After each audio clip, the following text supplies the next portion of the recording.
지난 시간 우리는 노아가 방주에서 나오는 과정을 함께 살펴봤습니다. 하나님의 홍수 심판이 끝남에 따라서 노아의 이 방주 생활도 이제 정리를 할 때가 다가왔습니다. 노아 역시 이를 직감했었죠. 끝없이 내리던 비가 멈췄습니다. 물에 떠다니던 방주가 이 어느 한 산에 머물렀습니다. 방주의 창문을 열고 까마귀와 비둘기를 날려보냈는데 비둘기가 이 감람나무 잎사귀를 가지고 왔습니다. 이에 방주 뚜껑을 열고 지면을 보니까 이 땅에 내려갈 수 있을 만큼 물이 많이 줄어들었다라고 하는 것을 다 확인했습니다. 이렇게 노아는 순차적으로 땅의 상황을 확인하였고 그 확인 속에서 그는 그들을 기억하시며 또 일하시는 하나님의 역사하심을 바라볼 수 있었습니다. 방주에서 내려올 이 외부적인 상황들은 다 마련이 되었죠. 그러나 노아는 곧바로 방주에서 내려온 것이 아니라 약 2달 이후에 방주에서 내려왔습니다. 여러분, 노아가 곧바로 나오지 않은 이유가 무엇 때문이었습니까? 왜 2달 정도를 더 방주에서 지내느냐는 것이죠. 하나님의 말씀이 그에게 임하지 않았기 때문이었습니다. 방주는 예수 그리스도를 상징한다, 그렇게 말씀을 드렸습니다. 이는 예수가 그를 두 팔로 덮고 계시는 모습이며 동시에 그가 예수와 연합하여 사는 자였음을 보여주는 그러한 내용이 되죠. 노아는 여러분 방주에서 1년 이상을 생활했습니다. 그러니까 그는 방주에서 누구와 동행을 한 것입니까? 예수와 동행하는 인생을 살았던 것입니다. 여러분, 예수와 연합하는 자는 어떻게 삽니까? 예수가 어떻게 사셨죠? 하나님의 뜻을 위해서 사셨습니다. 조금 달리 말해서 하나님보다 앞서지 않았다는 것이죠. 그러면 예수와 연합한 상태로 사는 노아는 어떻게 살아야 하는 것입니까? 하나님보다 앞서지 않아야 하는 것입니다. 다시 말해서 말씀보다 앞서면 안 된다 하는 것입니다. 그것을 노아가 하나님의 말씀이 임하기 전에 방주문을 열고 나가지 않는 모습으로 보여주는 것입니다.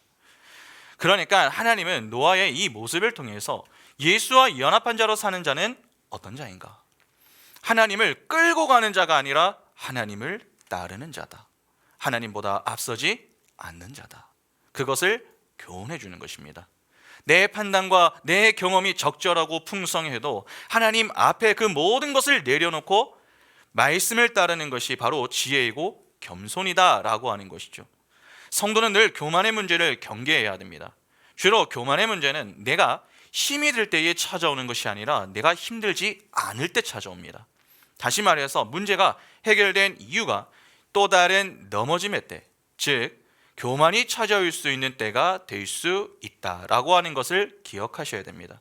그래서 예수와 연합된 자로 사는 교회와 성도에게 이 성경이 반복적으로 요구하는 것이 무엇입니까? 늘 깨어 기도하라 하는 것입니다.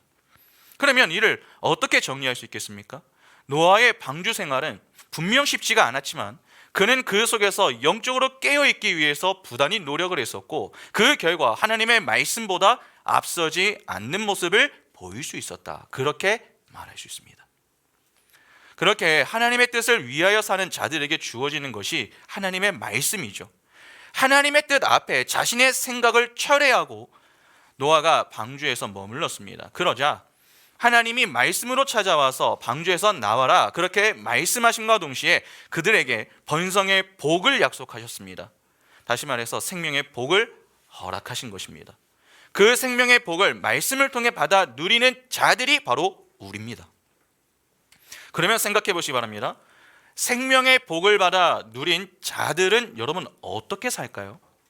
생명을 주시는 분을 향한 이 감사함을 표현하지 않겠습니까? 하나님께 감사하는 자들이 하는 것이 무엇입니까? 예배입니다. 그래서 오늘 그 이야기가 나오는 것이죠. 오늘 본문 한번 보겠습니다. 20절부터 22절 보시면 노아가 여호와께 제단을 쌓고 모든 정결한 짐승과 모든 정결한 새 중에서 제물을 취하여 번제로 제단에 드렸더니 여호와께서 그 향기를 받으시고 그 중심에 이르시되 내가 다시는 사람으로 말미암아 땅을 저주하지 아니하리니 이는 사람의 마음이 계획하는 바가 어려서부터 악함이라 내가 전에 행한 것 같이 모든 생물을 다시 멸하지 아니하리니 땅이 있을 동안에는 심음과 거둠과 추위와 더위와 여름과 겨울과 낮과 밤이 쉬지 아니하리라. 자, 여기 보면은 노아가 방주에 내려와 처음 한 것은 여러분 제단을 쌓는 일이었습니다. 제단을 쌓았다라고 하는 것은 예배를 했다 하는 말입니다. 사실 이 내용은 조금 이해하기가 어려운 부분이 있습니다. 왜 그렇습니까? 여러분 잘 한번 생각해 보시기 바랍니다. 하나님의 말씀이 주어짐에 따라서 노아가 방주의 문을 열고 나왔습니다. 드디어 땅을 밟은 것이죠. 그런데 그의 눈에 들어온 세상의 모습은 어떠했을까요? 하나님이 홍수 심판으로 깨끗하게 청소를 하셨으니까 뭐 아무것도 없는 그러한 상태였겠습니까? 그렇지 않습니다. 오히려 그 반대입니다. 쓰나미가 한번 지나가면은 어떻죠? 지나간 곳이 폐허가 되어 있습니다. 물은 하나님의 저주와 심판을 상징한다고 했었죠. 하나님의 저주와 심판으로 방주에 있던 자들을 제외하고는 모든 생명이 다 죽었습니다. 그러면 노아의 두 눈에 들어오는 것은 무엇이겠습니까? 하나님의 저주와 심판을 받아 죽은 시체들입니다. 죄의 삭은 사망이다 라고 하는 것이 무엇인가 하는 것을 두 눈으로 똑똑히 보았던 자들이 노아와 그의 가족들입니다. 홍수 심판 이전까지 사람들이 어떻게 살았습니까? 가인의 자손들을 잠시 한번 생각해 보시죠. 성을 쌓고 성조가 되었으며 문명과 문화를 이루었습니다. 가축과 철기, 음악의 조상들이 되어서 삶을 풍요롭게 하였고 그러한 것들을 그들의 자랑거리로 삼으면서 지냈습니다. 그러니까 스스로의 힘으로 사는 것을 기쁨으로 여겼던 것이죠. 그래서 노아의 때의 사람들이 하나님 앞에서 어떻게 살았습니까? 네피림과 용사와 유명한 자로 떵떵거리며 살았던 것 아닙니까? 그런데 그렇게 사람들이 스스로의 힘과 지혜로 만들어낸 그 모든 것들이 하나님의 손에 의해서 철저히 파괴가 되었습니다. 그 현장 한가운데에 노아가 지금 서 있는 것입니다. 그 마음이 어떠하겠습니까? 땅을 밟은 그 기쁨도 잠시 심판을 받은 땅의 현실 앞에서 답답함과 한숨이 절로 나오지 않겠습니까? 여러분 아무것도 없습니다. 그러면 당장 노아 편에서는 이 무슨 생각이 되겠습니까? 야, 어디서 살아야 하나? 어떻게 먹고 살아야 하나? 그들의 생존 문제에 대한 고민과 생각들로 마음이 복잡할 수 있는 것이죠. 당장 밤이 되면은 잠을 자야 됩니다. 적어도 생활을 하기 위해서는 집이 있어야 하는 것 아닙니까? 그러나 아무데나 집을 지을 수는 없는 것입니다. 그러니까 그들은 살 집을 지을 만한 터를 찾아야 했었고 집을 짓고 또 먹고 살기 위한 대책을 모색해야 됐습니다. 사실 그것이 노아가 서둘러 해결해야 할 문제이기도 했었죠. 그러니까 자신을 위한 급한 문제들이 노아에게 상당히 많았다는 것입니다. 그러나 노아가 먼저 한 것은 무엇입니까? 제단을 쌓는 일이었습니다. 그러면 왜 노아는 방주에서 나오자마자 제단부터 쌓은 것입니까? 그것이 그에게 가장 중요한 일이었기 때문에 그렇습니다. 그러니까 노아는 급한 일보다 중요한 일을 먼저 했던 것이죠. 자신의 집을 짓고 먹을 것을 얻기 위한 농사를 준비하는 것보다 그에게 더 중요했던 것은 예배였습니다. 왜 예배를 먼저 합니까? 준비할 것들을 좀 다 하고 뭐 남는 시간에 하면 안 됩니까? 오늘날 많은 이들의 사고가 바로 이렇지 않습니까? 적지 않은 이들이 신앙생활에 대해서 어떻게 생각을 합니까? 시간을 내서 한다라고 하는 사고를 갖는 것이 아니라 남으면 한다, 그러한 사고를 가지고 합니다. 다이어트를 한번 생각해 보시죠.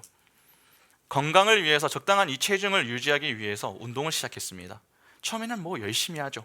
그러나 나중에는 그런 열심을 유지하기가 좀 어렵습니다.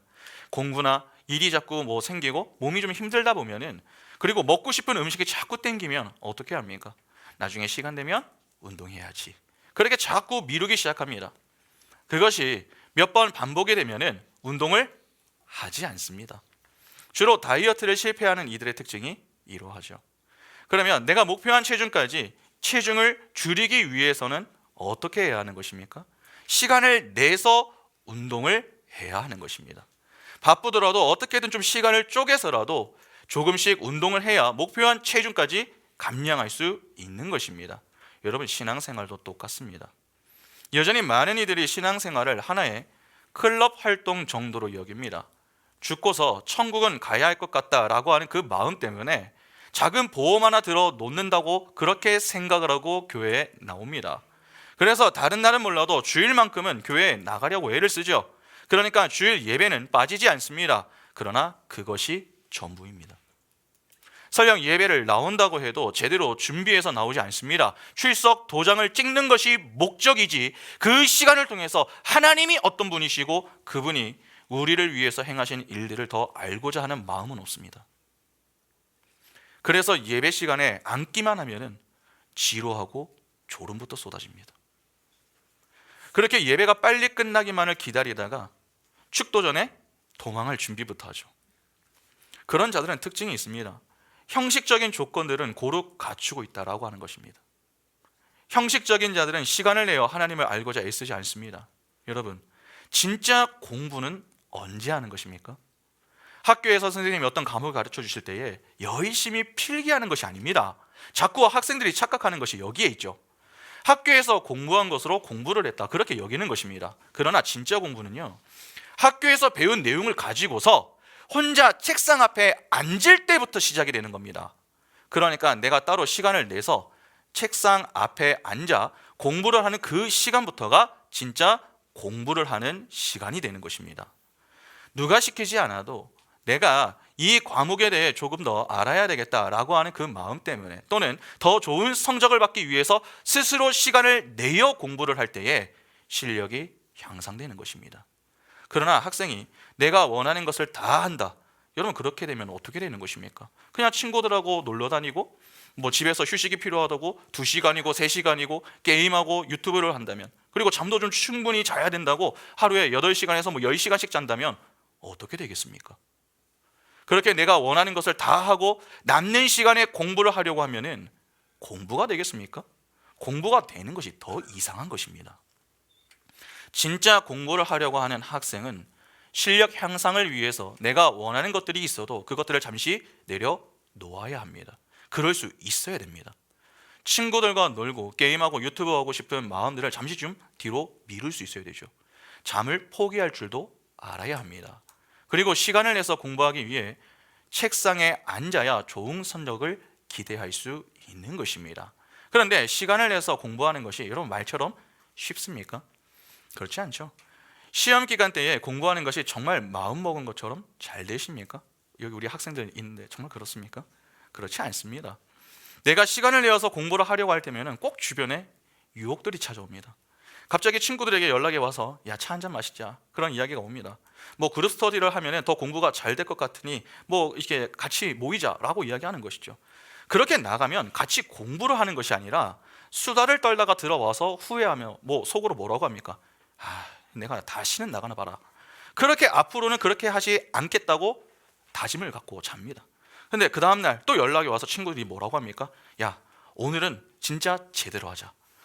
그 말에 속아서 또 나가서 낭패를 보고 들어오는 것 아닙니까? 여러분, 그리고 평소 신경을 쓰지 않던 엄마 아빠가 이제 자녀들이 공부를 한다고 하니까 간식을 사들고 왔습니다. 그래서 간식을 먹는 것 정도는 괜찮겠지 않겠나, 그렇게 해서 열심히 먹었죠. 그런데 좀 적당히 먹어야 되는데 너무 많이 먹어가지고 공부를 딱 하려고 하는데 딱 졸음이 쏟아집니다. 에이, 조금 자는 것은 괜찮겠지. 그렇게 조금 자다가 깊이 잠들어서 그 다음 날이 되어버렸습니다. 그러니까 학생이 공부를 한다고 해도 사실 공부에 제대로 집중하기가 쉽지 않습니다. 왜냐하면 주변 유혹이 생각보다 많기 때문입니다. 이를 달리 표현하면 중요한 것을 하려고 해도 급한 것들이 찾아올 때가 너무나도 많다는 것입니다. 그래서 자꾸 우리는 중요한 것보다는 이 급한 문제들부터 처리를 하려고 합니다. 그러다가 결국 중요한 것, 즉 본질을 놓쳐버리는 일들이 비일비재하죠. 신앙생활이 그렇지 않습니까? 제가 이런 질문 하나 드려보겠습니다. 여러분, 신앙생활은 시간이 남기 때문에 하는 것입니까? 아니면 시간을 내서 하는 것입니까? 시간을 내서 해야 합니다. 그러면 왜 시간을 내서 해야 하는 것입니까? 예배는 우리의 인생의 수단이 아니라 목적이기 때문에 그렇습니다. 우리가 왜 사는 것입니까? 하나님의 영광을 위해서 삽니다. 하나님의 영광을 위해서 사는 성도와 교회가 해야 할 일이 무엇입니까? 여러분, 예배입니다. 우리가 왜 학교에서 그렇게 열심히 공부합니까? 우리가 왜 사회에서 그렇게 열심히 일을 하면서 돈을 버는 것입니까? 그것은 하나님의 영광을 위한 수단인 것이지 그 자체가 목적이 아닙니다. 학생이기 때문에 공부를 열심히 하여서 하나님께 영광을 돌리는 것이고, 직장인이기 때문에 허락하신 곳에서 열심히 일을 하여 하나님께 영광을 돌리는 것입니다. 좋은 성적을 받고 돈을 많이 버는 것, 여러분 그 자체가 목적이 아니라는 것입니다. 그것은 우리 인생의 수단인 것이지 결코 목적이 될 수 없습니다. 그러나 대부분의 경우는 어떻습니까? 세상의 것들이 수단이 아니라 목적이 되어 있습니다. 그래서 자꾸 미련을 버리지 못하는 것이죠. 주일에 예배 한번 빠지더라도 큰 돈을 벌 수 있다면 회사를 포기하지 않으려고 합니다. 주일에 한번 예배를 빠지더라도 좋은 특강을 한번 들을 수 있다면, 그래서 더 좋은 성적을 받을 수 있다면 하나님보다 내 성적을 선택하려고 합니다. 아닙니다. 여러분, 다른 것은 몰라도 예배는 우리가 사활을 걸어야 됩니다. 요즘 자꾸 온라인 예배가 보편화되어지고 또 사람들의 인식이 많이 변하다 보니까 이 현장 예배가 아니더라도 그냥 뭐 온라인 예배로 충분하다라고 하는 인식이 점점 강해지고 있습니다. 그러나 그러시면 안 됩니다. 예전 어른들을 잘 한번 생각해 보시기 바랍니다. 그분들은요, 정말 죽을 병이 아닌 이상 현장에 나와서 예배를 하셨습니다. 중간에 너무 힘이 들어서 다시 댁으로 돌아가시는 한이 있어도 어떻게든 주일 예배를 빠지지 않으려고 부단히 노력했습니다. 요즘 현대인들이 보기에 상당히 미련해 보이는 그러한 모습 아닙니까? 그러면 왜 당시 어른들은 그렇게 주일 예배에 사활을 거신 겁니까? 예배를 인생의 목적으로 여겼기 때문에 그렇습니다. 예배는 시간이 되어서 하는 취미 활동이 아닙니다. 우리 인생의 궁극적인 목적입니다. 우리는 예배자로 부름을 받았고 예배자로 세상에 보냄을 받은 자들입니다. 그래서 우리는 예배를 통해서 우리의 정체성을 확인함과 동시에 하나님을 아는 지식을 얻어야 됩니다. 하나님을 아는 지식이 있어야 겸손히 하나님의 은혜를 구하는 기도를 할 수 있죠. 기도하는 자가 하나님의 살아계심과 역사하심을 바라보며 감격과 감동으로 하나님의 영광을 찬미할 수 있는 것입니다. 그 모든 것이 다 들어가 있는 시간이 바로 예배 시간입니다. 그렇기 때문에 우리는 예배에 대한 우리의 마음가짐을 바르게 하고 보다 좀 진지하게 예배에 임할 필요가 있는 것이죠. 여러분, 예배는 급한 문제가 아닙니다. 중요한 문제입니다. 그러나 사단은 그 중요한 문제에 집중하지 못하도록 자꾸 이 방해를 하려고 합니다. 소위 우리를 시험하는 것이죠. 자꾸 예배에 집중하지 못하도록 방해를 합니다. 교회를 가려고 하는데 자꾸 뭐 이상한 일들이 생기고 평소에 괜찮던 자녀가 말을 갑자기 듣질 않습니다. 또 몸이 자꾸 아프기 시작합니다. 친구들에게 연락이 자꾸 옵니다. 어떤 경우 일자리를 또 이게 찾게 되었는데 모든 조건이 다 좋은데 주일에도 출근을 해야 한다고 합니다. 어떻게 해야 합니까?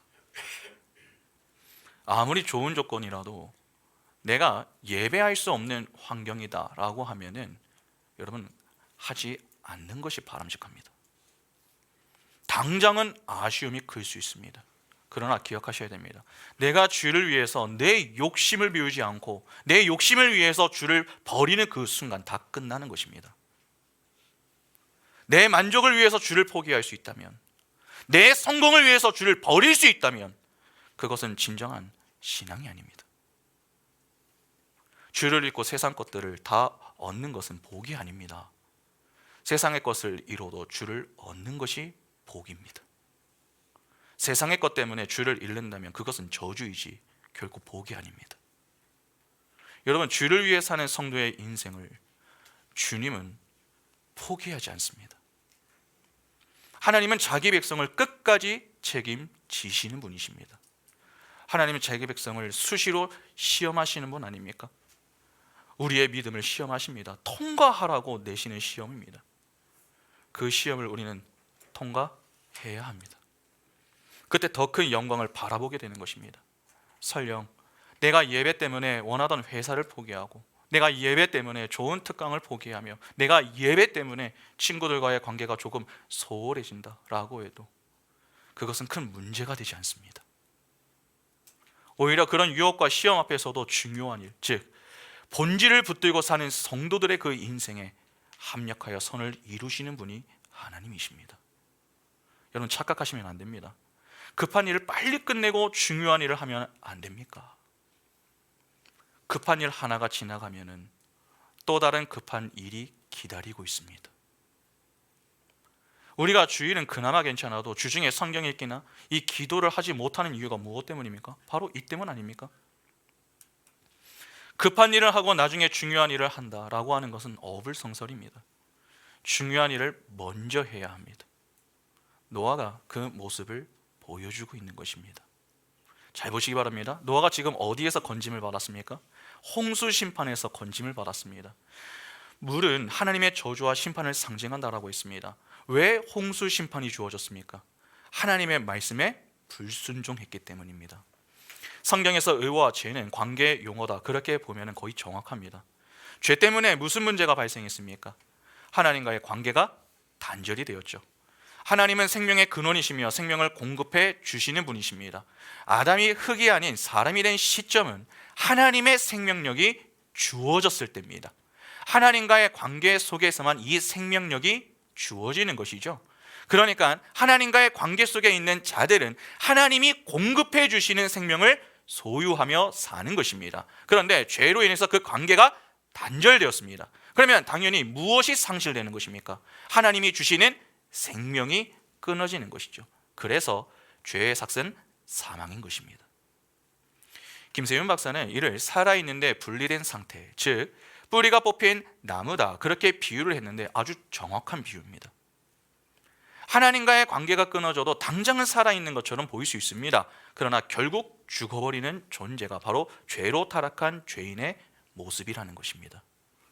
모든 인간은 죄로 인한 죽음의 자리에 서 있습니다. 그래서 바울은 교회와 성도가 어디에서 건짐을 받았다고 합니까? 에베소서 2장 1절에 그는 허물과 죄로 죽었던 너희를 살리셨도다. 허물과 죄로 죽었던 자리에서 건짐을 받았다고 합니다. 노아가 바로 그러한 자리에서 건짐을 받은 것입니다. 이 자리가 옮겨진 것이죠. 그러면 그렇게 옮겨진 자리는 어떤 자리입니까? 하나님과의 관계가 단절된 그 자리에서 회복된 자리로 옮겨온 것입니다. 본래 인간이 서 있던 자리는 하나님과의 바른 관계 속에서 하나님이 주시는 생명을 누리던 자리였습니다. 지금 노아가 그 자리로 옮겨온 것입니다. 아담이 하나님이 주시는 생명을 누리면서 했었던 일이 무엇이었습니까? 예배였습니다. 창세기 2장 15절에 여호와 하나님이 그 사람을 이끌어 에덴 동산에 두어 그것을 경작하며 지키게 하시고, 하나님이 아담을 에덴으로 이끌고 가셔가지고 지금 무엇을 시킵니까? 경작을 시키죠. 여기서 경작이라고 번역이 된 이 히브리어 단어가 예배라고 했었죠. 그러니까 하나님과의 바른 관계 속에서 하나님이 주시는 생명을 누리는 이 아담이 할 일은 땅을 경작하는 것, 즉 예배밖에는 없는 것입니다. 경작은 땀을 흘려야 하는 것입니다. 다시 말해서 적당하게 예배하는 것이 아니라 수고하며 최선을 다해 예배해야 함을 이때부터 이미 보여주셨던 것입니다. 그런데 순서를 잘 보시기 바랍니다. 하나님이 사람을 만드셨습니다. 그리고 가장 먼저 무엇을 하십니까? 번성의 복을 약속하시죠. 창세기 1장 27절부터 31절 보시면은 하나님이 자기 형상 곧 하나님의 형상대로 사람을 창조하시되 남자와 여자를 창조하시고 하나님이 그들에게 복을 주시며 하나님이 그들에게 이르시되 생육하고 번성하여 땅에 충만하라. 땅을 정복하라. 바다의 물고기와 하늘의 새와 땅에 움직이는 모든 생물을 다스리라 하시니라. 하나님이 이르시되 내가 온 지면에 씨 맺는 모든 채소와 씨 가진 열매 맺는 모든 나무를 너희에게 주노니 너희의 먹을거리가 되리라. 또 땅의 모든 짐승과 하늘의 모든 새와 생명이 있어 땅에 기는 모든 것들에게는 내가 모든 푸른 풀을 먹을거리로 주노라 하시니 그대로 되니라. 하나님이 지으신 그 모든 것을 보시니 보시기에 심히 좋았더라. 저녁이 되고 아침이 되니 이는 여섯째 날이니라. 하나님은 아담을 창조하시면서 번성의 복을 허락하시고 그를 에덴으로 이끌어 가셨습니다. 그리고 그 자리에서 예배를 하게 하시죠. 그런데 오늘 본문의 순서도요 똑같습니다. 노아가 홍수 심판을 면했습니다. 홍수 심판 이전까지 120년 동안 하나님이 유예 기간을 허락하셨습니다. 이 시기는 부패와 타락이 절정을 이루는 시기, 즉 역창조의 시기였습니다. 역창조가 끝나면 무엇이 일어납니까? 재창조가 일어나죠. 그것이 홍수 심판으로 이루어진 것 아닙니까? 홍수 심판을 통한 재창조가 이루어졌습니다. 그런데 그 창조 이후에 무엇이 주어집니까? 하나님의 복이 주어집니다. 창세기 8장 15절부터 17절에 하나님이 노아에게 말씀하여 이르시되 너는 내 아내와 내 아들들과 내 며느리들과 함께 방주에서 나오고 너와 함께한 모든 혈육 있는 생물 곧 새와 가축과 땅에 기는 모든 것을 다 이끌어내라. 이것들이 땅에서 생육하고 땅에서 번성하리라 하시매. 하나님이 노아에게 복을 약속하시는데 그 내용이 무엇입니까? 번성의 복입니다. 그리고 노아가 방주에서 내려왔습니다. 내려오도록 하나님이 그를 이끄신 것입니다. 그런데 그가 땅에 서자 한 것이 무엇입니까? 제단을 쌓는 일이었습니다. 아담이 에덴에서 경작을 했던 모습과 상당히 유사하지 않습니까? 두 그림을 이렇게 맞춰 놓은 이유가 있습니다.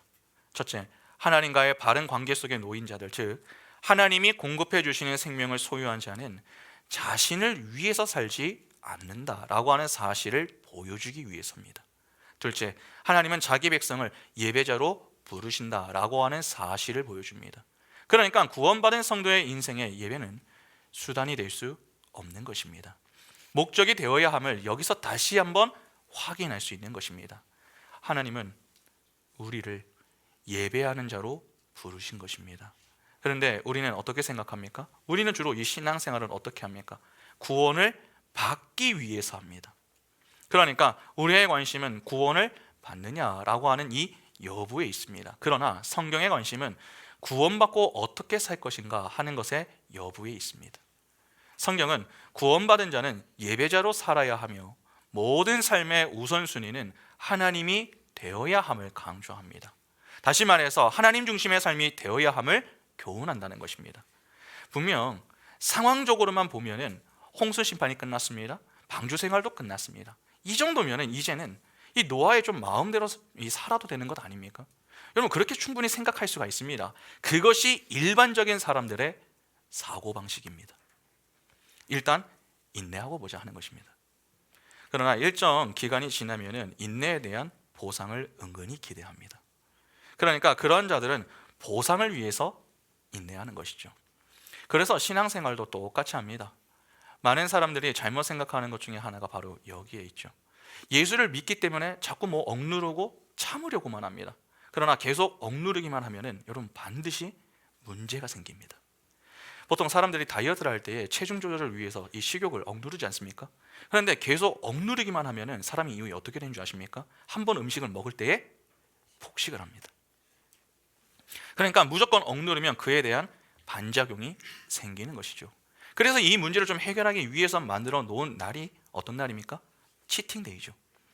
이는 그냥 억누르면 그에 대한 부작용이 있음을 알기 때문에 이 하루 정도는 좀 풀어주는 그러한 날을 우리가 만들자, 그렇게 이야기를 하는 것입니다. 여러분, 종교도 똑같습니다. 자꾸 억누르다가 그것이 극단으로 향하여 생겨난 문제가 바로 금욕주의와 쾌락주의입니다. 그러면 이러한 문제가 왜 발생하는 것입니까? 해야 하기 때문에 억지로 참는 것입니까? 왜 사람들이 그렇게 억지로 참으려고 하는 것입니까? 모르기 때문입니다. 모르면 수동적입니다. 믿는 가정에 부모들이 자녀들을 볼 때면 이 답답함을 느낄 때가 많습니다. 왜 그렇습니까? 좀 능동적으로 신앙생활을 했으면 좋겠는데 수동적으로 신앙생활을 하기 때문에 그렇죠. 하기 싫은데 어쩔 수 없이 한다, 그러한 느낌을 좀 강하게 받는 것입니다. 적지 않은 경우 자녀들이 여러분 왜 교회에 나옵니까? 안 나오면 안 될 것 같은 느낌이 들기 때문입니다. 부모가 교회 안 나가면 용돈을 주지 않겠다고 협박을 하거나 또 자신만 안 나가면 너무 이상한 것 같다라고 하는 그 생각 때문에 나가는 경우가 많습니다. 그래서 교회에 나오기는 하지만 얼굴을 보면 피곤함과 불편함이 가득합니다. 몸은 나왔으나 이미 마음은 다른 곳에 가 있는 것이죠. 하기 싫은데 억지로 하다가 나중에 반감이 생긴 친구들은 대학에 가면서 자연스럽게 교회를 나갑니다. 이런저런 이유를 들어가면서 교회를 서서히 빠지기 시작하는 것이죠. 물론 그러다가도 다시 돌아오는 경우도 있습니다만 그렇지 않고 그냥 세상으로 나가는 경우도 의외로 많습니다. 그런데 수동적으로 신앙생활을 하는 것도 문제가 되지만 여러분, 자기 만족에서 그치는 것도 문제입니다. 자기 만족의 위험성을 가볍게 여기시면 안 됩니다. 나는 예배했다, 그로 나는 만족한다. 하나님이 받으시는 예배가 아니라 내가 원하는 그러한 방식의 예배를 고집하는 것입니다. 은근히 이런 사고를 가지고 예배하는 이들이 많습니다. 하나님이 예배를 받으시는가의 여부는 그리 중요하지가 않습니다. 내가 예배했다라고 하는 사실이 중요합니다. 그러니까 자기 만족을 위해서 예배하는 것입니다. 그냥 억지로 나와서 예배합니다. 수동적으로 예배합니다. 그러나 그 모든 것이 자신을 위한 것입니다. 하나님을 인생의 목적이 아닌 수단으로 두는 것입니다. 그러면 오늘 본문에 나오는 노아는 어떻습니까? 하기 싫은데 억지로 한 것입니까? 아니면 자기 만족을 위해서 한 것입니까? 하나님을 수단 삼아 예배하는 것, 즉 자기 만족을 위해 예배하는 자들의 예배를 하나님이 기뻐 받으십니까? 그렇지 않습니다. 그런데 오늘 본문을 보면은 하나님이 노아의 예배를 어떻게 하셨다고 합니까? 여호와께서 향기를 받으셨다라고 합니다. 그러면 노아는 어떻게 예배한 것입니까? 하나님을 수단이 아니라 목적으로 두고 예배했다라고 하는 것을 알 수 있죠. 이를 조금 달리 말하면은 하나님이 기뻐하시는 예배, 하나님과의 관계를 중시하며 예배했다는 것입니다. 그러면 그 사실을 어떻게 알 수 있습니까? 그가 번제로 제단을 드린 것을 보면 알 수 있습니다. 번제는 굴, 번과 제사, 제자를 합친 말입니다. 그러니까 제물을 불태우는 제사가 번제입니다. 번제라고 하는 말과 제단이라고 하는 말이 전부 오늘 본문에서 여러분 처음 등장합니다. 번제를 드리는 이유는 다양합니다. 첫째, 속죄를 목적으로 드렸습니다. 둘째, 서원을 하거나 낙헌제, 즉 자원하여 예물을 드릴 때 하기도 했습니다. 셋째, 기도의 일부로 드렸습니다. 넷째, 매일 아침 저녁과 매 안식일과 월삭과 절기의 소제 및 전제를 겸하여서 드리기도 했습니다. 이렇게 번제는 다양한 이유로 드리기는 했지만 주로 이 속죄의 목적으로 드렸습니다. 회개하기 위해서. 그런데 번제의 속죄의 기능에 대해서 어떤 분들은 좀 이 궁금함이 드실지 모르겠습니다. 유대인들의 5 제사 중에서 속죄를 목적으로 드리는 제사는 번제를 제외하고도 속죄제와 속건제가 있죠. 속죄제나 속건제 역시 속죄를 목적으로 제사하는 것 아닙니까? 그러면 번제와 무슨 차이가 있습니까? 비슷한데 좀 약간의 차이가 있습니다. 속죄제의 경우는 죄를 덮고 씻어내는 기능에 초점을 두는 반면에 이 번제의 경우에는 죄를 덮어주고 씻어 없애는 기능과 함께 하나님의 진노를 누그러뜨리고 그 은혜를 얻는 것을 더 중요한 기능을 가지고 있습니다. 여러분, 그래서 주로 번제 뒤에는 어떤 말들이 나오냐면은 향기로운 냄새, 기쁘게 하는 냄새라고 하는 표현이 나옵니다. 이런 표현들이 등장하는 이유는 번제에 사용된 제물들이 하나님께 선물로 드려져서 그분의 진노를 누그러뜨리고 그분을 기쁘게 하여 은혜를 구하는 것으로 사용이 되기 때문에 그렇습니다. 그러니까 번제는 제물을 통해서 하나님의 진노를 누그러뜨리고 하나님의 은혜를 얻어 하나님과 화목하게 지내는 것에 의미를 두는 제사다라고 하는 것을 알 수 있는 것이죠. 그래서 오늘 보면 21절에도 노아가 번제를 드렸더니 이후에 무슨 내용이 나옵니까? 여호와께서 그 향기를 받으셨다라고 하는 내용이 나오는 것입니다. 이런 비슷한 내용이 욥기에도 나옵니다. 욥기 42장 8절에 그런즉 너희는 수소 7과 순양 7을 가지고 내 종 욥에게 가서 너희를 위하여 번제를 드리라. 내 종 욥이 너희를 위하여 기도할 것인즉 내가 그를 기쁘게 받으리니 너희가 우매한 만큼 너희에게 갚지 아니하리라. 이는 너희가 나를 가리켜 말한 것이 내 종 욥의 말같이 옳지 못함이라. 하나님은 욥의 친구들을 질책하시면서 욥이 번제를 드리고 기도하면은 그들의 어리석은 말에 대한 진노를 바라지 않겠다, 그렇게 말씀을 하십니다. 그러니까 하나님의 진노를 풀고 하나님의 은혜를 받는 것이 여러분 번제를 드리는 큰 이유가 되는 것입니다. 그러면 생각해 보시기 바랍니다. 노아가 왜 다른 제사가 아니라 번제를 드린 것입니까? 번제가 하나님의 진노를 풀고 은혜를 받기 위한 목적이 강하다고 했습니다. 그러면 노아는 지금 누구를 생각했기 때문에 번제를 드린 것입니까? 하나님을 생각했기 때문입니다. 단지 죄를 회개하기 위한 차원을 뛰어넘어서 하나님의 마음을 헤아릴 줄 아는 그러한 실력자가 바로 노아였던 것입니다. 하나님이 홍수 심판 전에 땅을 어떻게 보셨습니까? 창세기 6장 5절부터 7절을 보시면은 여호와께서 사람의 죄악이 세상에 가득한가 그의 마음으로 생각하는 모든 계획이 항상 악할 뿐임을 보시고 땅 위에 사람 지으셨음을 한탄하사 마음에 근심하시고 이르시되 내가 창조한 사람을 내가 지면에서 쓸어버리되 사람으로부터 가축과 기는 것과 공중의 새까지 그리하리니 이는 내가 그것들을 지었음을 한탄함이니라 하시니라. 하나님이 땅의 죄악을 보시면서 한탄하셨습니다. 노아가 그런 하나님의 속마음을 헤아리면서 죄를 미워하시는 그 하나님의 진노를 누그러뜨리기 위해서 번제를 드렸던 것입니다. 그러니까 노아는 자신의 만족을 위해서 지금 예배하는 것이 아니라 하나님이 이 예배를 통해서 기뻐하시기를 바라는 그 간절함으로 예배를 했던 것입니다. 하나님, 이 재물을 선물로 받으시고 마음을 좀 푸세요. 그리고 하나님의 은혜를 풍성히 부어주세요. 그렇게 고백하는 행위로 지금 이 번제를 드렸던 것입니다. 아비의 마음을 헤아리는 이 모습이 바로 이 바른 자녀의 모습 아닙니까? 부모가, 여러분, 자녀를 보면서 감동을 받을 때가 언제입니까?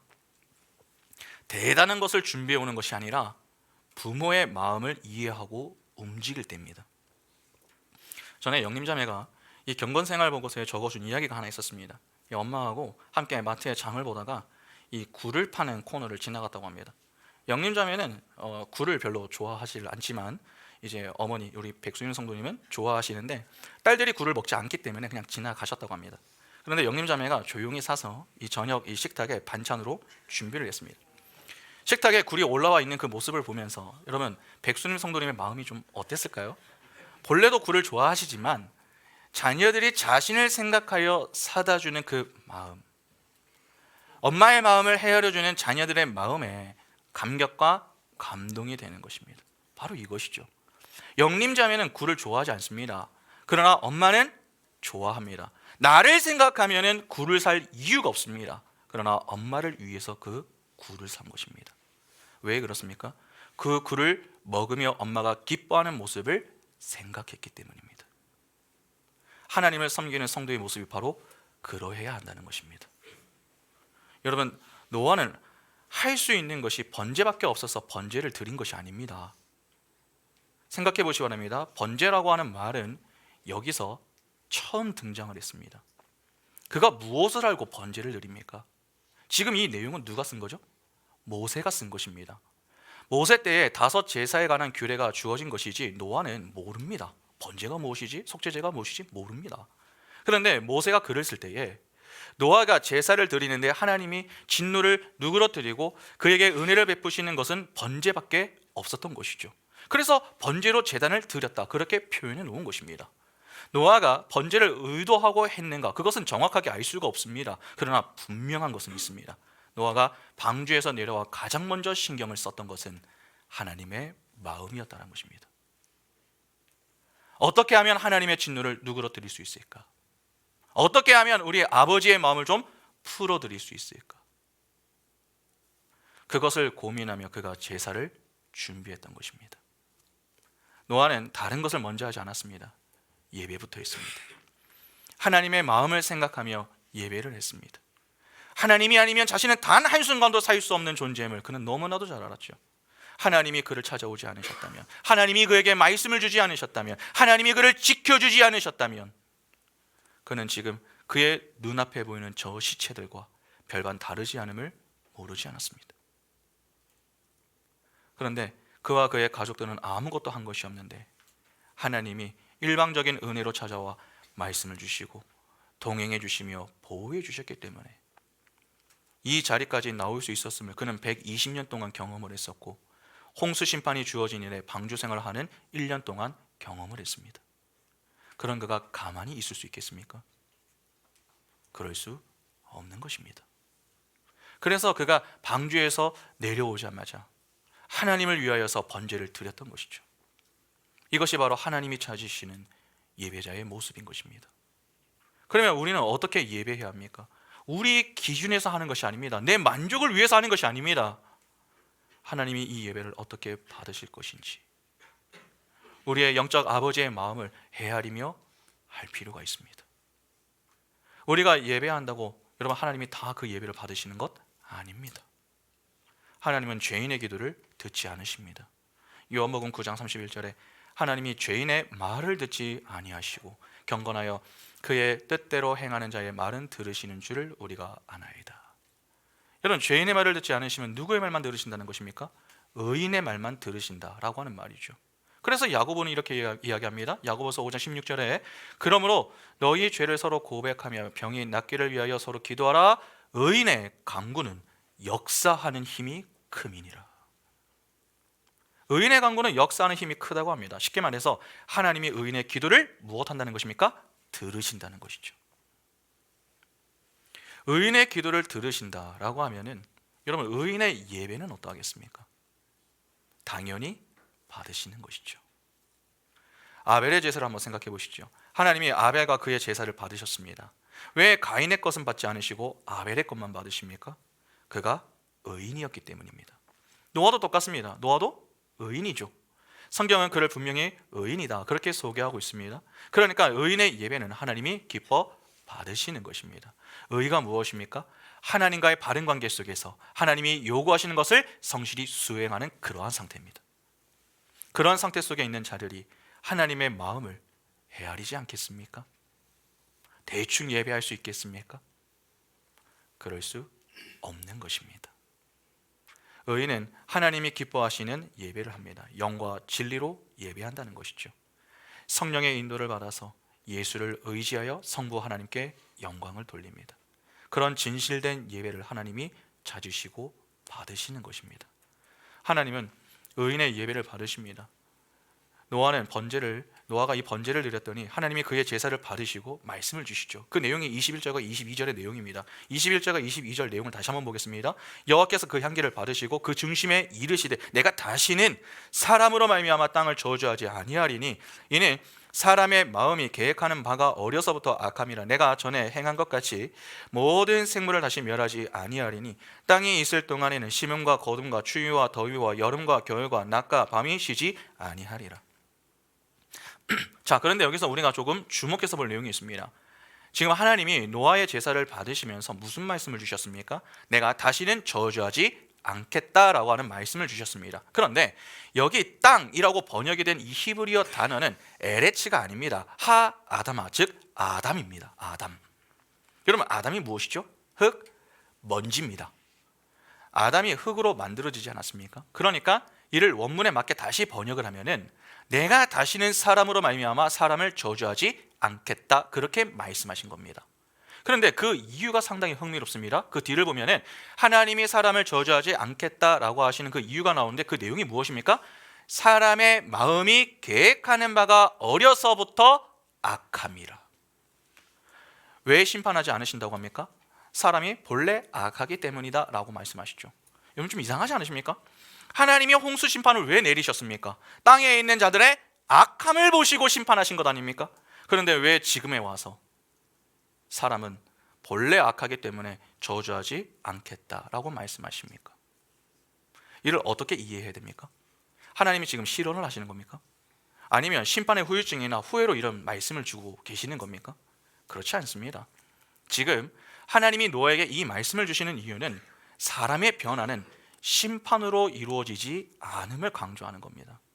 여러분 사람을 바꾸는 것은 심판이 아니라는 것입니다. 자녀들이 말을 듣지 않으면 부모는 참다가 결국 무엇을 듭니까? 매를 들고 훈육을 합니다. 그러나 자녀가 훈육으로 변합니까? 정말 이 매를 들면 자녀들이 변합니까? 잠시는 변하겠죠. 그러나 본질적으로는 변하지 않습니다. 자녀의 변화는 매가 아니라 부모의 사랑이 만드는 것입니다. 그러면 지금 하나님도 무엇을 말씀하시는 것입니까? 사람을 바꾸는 것은 심판이 아니라면 사람을 변화시키는 것은 다른 것이다 라고 하는 말 아닙니까? 그것이 무엇입니까? 바로 복음입니다. 그러면 여기서 우리는 이런 질문을 던질 수 있습니다. 만일 그렇다면 하나님이 홍수 심판을 일으키기 전에 이 말씀을 주실 수는 없었는가 하는 것입니다. 왜 홍수 심판 이후에 이 말씀을 주십니까? 이유가 있습니다. 노아의 홍수 심판은 죄의 삭은 사망이다 라고 하는 것을 보여주는 장치의 역할을 하는 것이지 그 자체로 어떤 효력을 발휘하는 것은 아닙니다. 그러니까 그 심판을 통해서 하나님을 믿지 않는 자들의 이 죄인들의 말로는 이렇다라고 하는 것을 보여주는 것이죠. 여러분 사람을 바꾸는 것은 심판이 아닙니다. 복음입니다. 그런데 성경에서 교훈하는 복음이 누굽니까? 예수 그리스도입니다. 그러니까 오직 사람의 변화는 복음이신 예수 그리스도로만 가능함을 교훈하는 것입니다. 그러면 예수 그리스도께서 무엇으로 죄인을 변화시킬 수 있는 것입니까? 죄인이 무엇으로 의롭게 될 수 있느냐 하는 것입니다. 그 내용이 오늘 본문에 나옵니다. 여러분 20절을 다시 한번 보시기 바랍니다. 노아가 여호와께 제단을 쌓고 모든 정결한 짐승과 모든 정결한 새 중에서 제물을 취하여 번제로 제단에 드렸더니, 번제를 잘 보시면 노아가 이 번제를 드릴 때에 여러분 제물로 취했던 짐승과 새의 특징이 무엇입니까? 모두 정결하다라고 하는 사실입니다. 부정한 짐승과 부정한 새를 사용하지 않았습니다. 정결한 짐승과 정결한 새를 사용했습니다. 왜 노아가 정결한 짐승과 새를 사용했는 줄 아십니까? 바로 이 내용을 교훈하기 위해서입니다. 부정한 자는 바로 이 정결한 자의 수고와 섬김, 그리고 희생을 통해서만 정결해지게 된다라고 하는 것을 보여주기 위해서입니다. 더욱이 하나님이 그 향기를 받으셨다고 하죠. 하나님이 받으시는 제물이 무엇입니까? 하나님의 마음을 흡족하게 하는 점도 없고 흠도 없는 정결한 희생 제물이 누굽니까? 바로 예수 그리스도입니다. 예수 그리스도만이 하나님의 마음에 합한 제물입니다. 그 정결하신 예수 그리스도의 수고와 섬김, 그리고 희생을 통해 죄인들의 부정함이 씻겨진다 라고 하는 이 사실을 노아의 제사로 미리 보여주시는 것입니다. 그러면 지금 하나님이 말씀하시는 내용은 결국 무엇입니까? 사람이 악하기 때문에 다시는 저주하지 않고 멸하지 않겠다라고 하시는 이 말씀의 의미가 무엇입니까? 내가 내 아들을 보내겠다는 말씀입니다. 22절에 여러분 땅에 있을 동안 심음과 거둠, 추위와 더움, 겨울과 낮, 밤과 낮이 쉬지 않는다고 했습니다. 이는 단순히 자연을 보호한다 그러한 내용이 아니라 하나님이 그분의 아들 예수 그리스도를 보내기까지 쉬지 않으심을 강조하는 내용입니다. 왜 그분의 아들 예수 그리스도를 보내어 주시기까지 쉬지 않으시는 겁니까? 자기 백성을 살려내어 영광의 자리에 서게 만들기 위해서입니다. 그래서 성경은 끊임없이 자기 백성을 위하여 일하시는 하나님, 그 하나님에 대해 이야기를 하는 것입니다. 신명기 31장 6절에 너희는 강하고 담대하라, 두려워하지 말라, 그들 앞에서 떨지 말라. 이는 내 하나님 여호와 그가 너와 함께 하시며 결코 너를 떠나지 아니하시며 버리지 아니하실 것임이라 하고, 시편 37편 28절에 여호와께서 정의를 사랑하시고 그의 성도를 버리지 아니하심이로다. 그들은 영원히 보호를 받으나 악인의 자손은 끊어지리로다.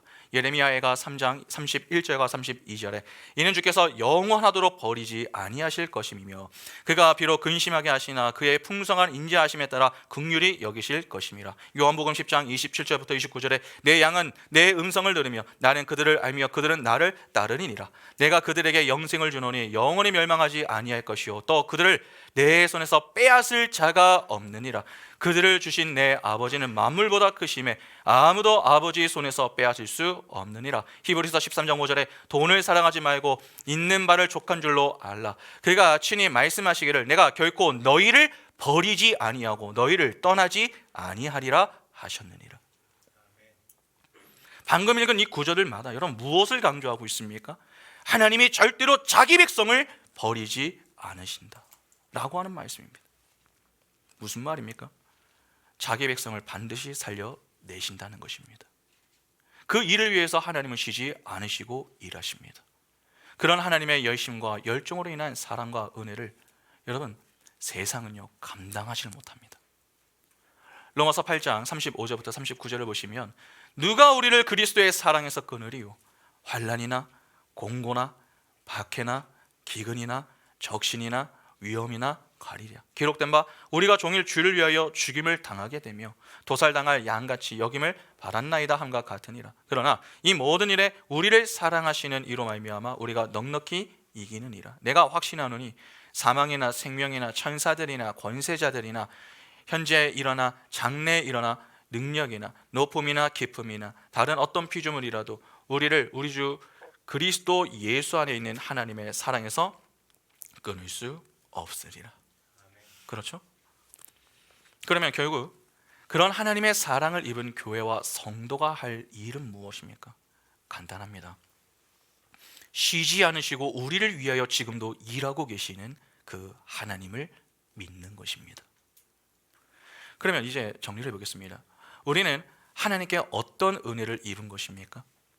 쉬지 않으시고 자기 백성을 위하여 일하시는 그 하나님의 열심과 최선을 통해서 그분이 보내주신 예수 그리스도의 십자가 사랑으로 거듭났습니다. 그리고 또 다른 보혜사 성령의 동행과 인도하심을 받고 있습니다. 우리가 무언가 대단히 잘한 것이 하나도 없고 실수투성이인 우리의 인생을 책망하지 않으시고 포기하지 않으시는 하나님의 일방적인 사랑으로 우리의 인생을 붙들고 예배자의 자리에 서게 하십니다. 그렇게 주님이 주신 그 사명으로 하나님께 영광을 돌리는 삶을 살게 하시는 것이죠. 그런 은혜와 사랑을 입은 자들이 바로 우리입니다.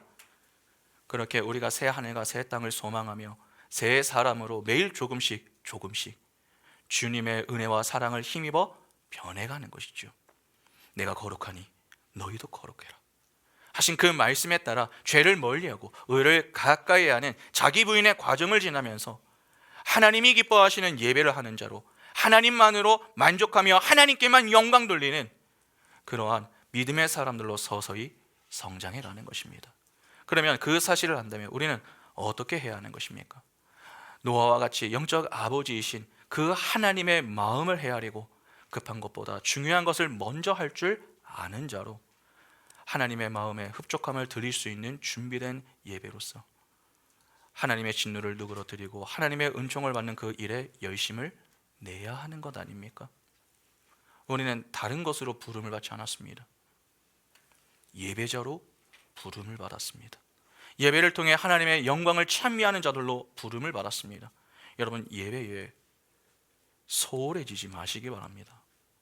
예배보다 진지함을 가지시기 바랍니다. 시간이 되어 예배하는 자들이 아니라 시간을 내어 예배하는 자들이 우리입니다. 예배는 우리의 생명입니다. 사람이 가장 소중히 여기는 것이 자기 생명이죠. 예배를 우리의 생명처럼 여길 줄 알아야 됩니다. 다른 것은 조금 포기하는 한이 있더라도 예배는 절대로 포기하면 안 됩니다. 삶이 무너지셨습니까? 인생이 무너지셨습니까? 다른 것보다 예배부터 회복하셔야 됩니다. 자꾸 다른 것을 회복하려고 하지 마시고 예배부터 회복하시기 바랍니다. 급한 일 때문에 중요한 일인 예배를 뒤로 미루지 마시고 중요한 일인 예배부터 회복하시기 바랍니다. 예배를 회복해야 여러분 다른 것이 회복이 됩니다. 하나님을 알아야 그 아는 지식을 가지고 기도할 수 있습니다. 기도를 해야 하나님의 은혜로 충만해질 수 있는 것입니다.